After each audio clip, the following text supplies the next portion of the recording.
hơi mất phẹ cả ọt miến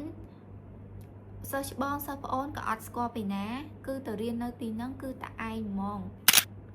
ជំរាបសួរបងប្អូនទាំងអស់គ្នាក៏ដូចជាសួស្តីបងប្អូនទាំងអស់គ្នានេះគឺជាវីដេអូដំបូងបំផុតរបស់ខ្ញុំដែលខ្ញុំធ្វើដាក់ក្នុង YouTube ហើយខ្ញុំសង្ឃឹមថាបងប្អូនទាំងអស់គ្នានឹងជួយកែតម្រូវខ្ញុំនៅកំហុសខុសឆ្គងអញ្ចឹងថ្ងៃនេះខ្ញុំនឹងធ្វើវីដេអូចែករំលែកពីបទពិសោធន៍របស់ខ្ញុំផ្ទាល់ខ្លួនក៏ដូចជាវីដេអូតបន្ទាប់ទៀតខ្ញុំនឹងព្យាយាមធ្វើវីដេអូផ្ទាល់ខ្លួនដែលខ្ញុំបានជួបហើយវីដេអូដំបូងដែលខ្ញុំនិយាយនេះគឺខ្ញុំនិយាយតាក់ទងនឹងការសិក្សាការខ្ញុំនៅរៀននិយាយទៅខ្ញុំគិតថាបងប្អូនប្រហែលជាបានឃើញវីដេអូនេះក៏ល្អម្យ៉ាងដែរខ្ញុំនិយាយពីការខ្ញុំនៅរៀនកំឡុងពេលដែលខ្ញុំនៅ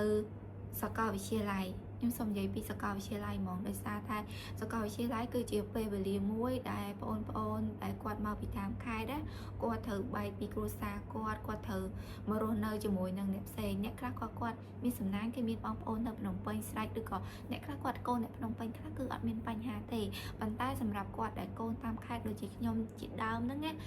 គឺមានអារម្មណ៍ថាមហាពិបាកគឺដំបូងបំផុតហ្នឹងគឺពិបាកដោយសារអីបានពិបាកដោយសារតែពេលនៅផ្ទះគឺយើងចាញ់ពីរៀនយើងមានបាយម្ហូបញ៉ាំស្រេចតែពេលយើងមករៀននៅភ្នំពេញគឺអត់មានទេអត់មានបាយម្ហូបស្រេចមធ្យមទេងុំតែទិញគេគឺញ៉ាំអត់កើតហើយបើអ្នករើសផងគឺចប់ហើយអាចនឹងមានបញ្ហាប្រឈមនឹងសុខភាពហើយពេលដែលខ្ញុំមករៀនដំបូងហ្នឹងណាខ្ញុំមានអារម្មណ៍ថាអូខ្ញុំពិបាកនៅដោយសារតែសាលាដែលខ្ញុំរៀនហ្នឹងគឺខ្ញុំស្នាក់នៅមកបន្ទប់8នាក់គឺគេមានដមឲ្យដមយើងស្នាក់នៅ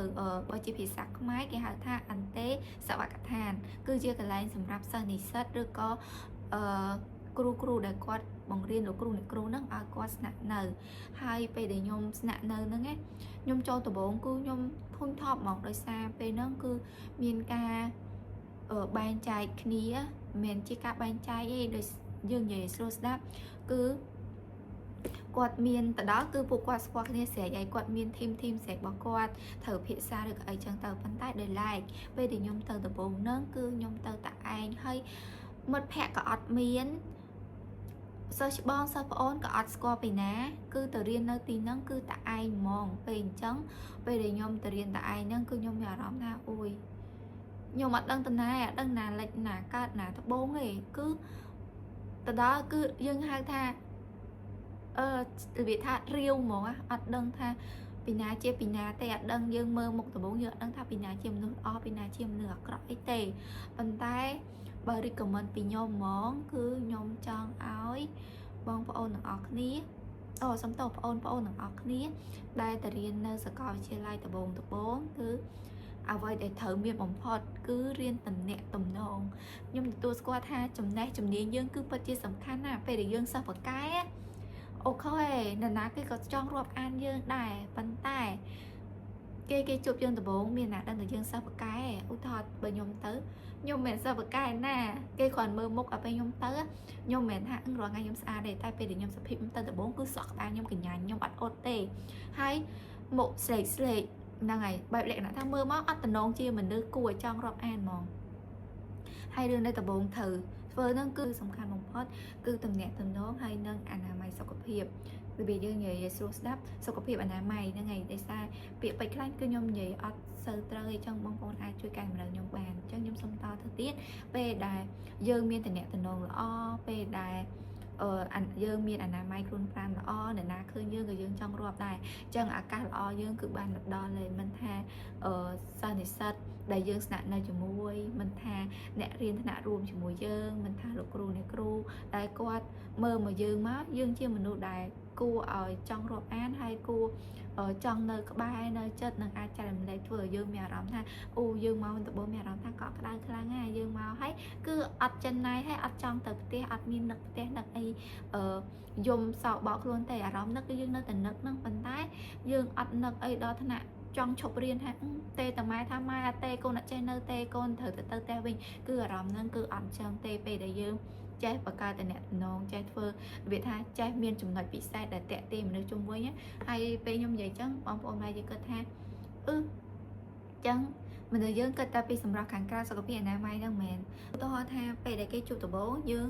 សក់ក្បាល អត់សក់ទេពេលមករៀនហើយងាកទៅមើលកញ្ចក់វិញតុវែងប៉ុន្តែអត់សម្អាតទេលក្ខណៈថាសត្វតកែនៅក្នុងកញ្ចក់ហើយបើគួយចិត្តក្លិនខ្លួនក្លិនមាត់សាកសម័យមើលពីណាគេមកចង់រាប់អានយើងពីណាមកចង់នៅចិត្តយើងមិនថាពិភពលោកនេះគេរាប់អានគ្នាមើលតែសម្រាប់ខាងក្រៅមិនមែនកន្លែងនេះគឺខ្ញុំសំដៅទៅលើអនាម័យសុខភាពតកតងនឹងក្លិនជាពិសេសគឺក្លិនខ្លួននឹងហ្មងហើយពេលដែលយើងចេញមកក៏ក្រិចបែបហ្នឹងហើយគេគិតថាអូយមិនដឹងថាកូនហ្នឹងក៏រោគអីខ្លះទេបើក្រិចម្លងគេអាចនឹងនិយាយទៅតែទៅមាត់ដាក់គេគិតថាខ្លាចឆ្លងរោគទៀតអញ្ចឹងមិនថាអនាម័យហ្នឹងគឺសំខាន់ណាស់បន្ទាប់ពីយើងចេះនិយាយរកគេហើយឧទាហរណ៍ថាយើងចេះនិយាយរកគេតំណងល្អហើយតែក្លិនមាត់យើងស្អុយក្លិនខ្លួនយើងស្អុយពេលយើងនិយាយរកគេនិយាយរកយើងដែរប៉ុន្តែគេចេះតែអាយ៉ៃថយក្រោយរហូតដោយសារអីក្លិនយើងវាស្អុយហ្នឹងហើយ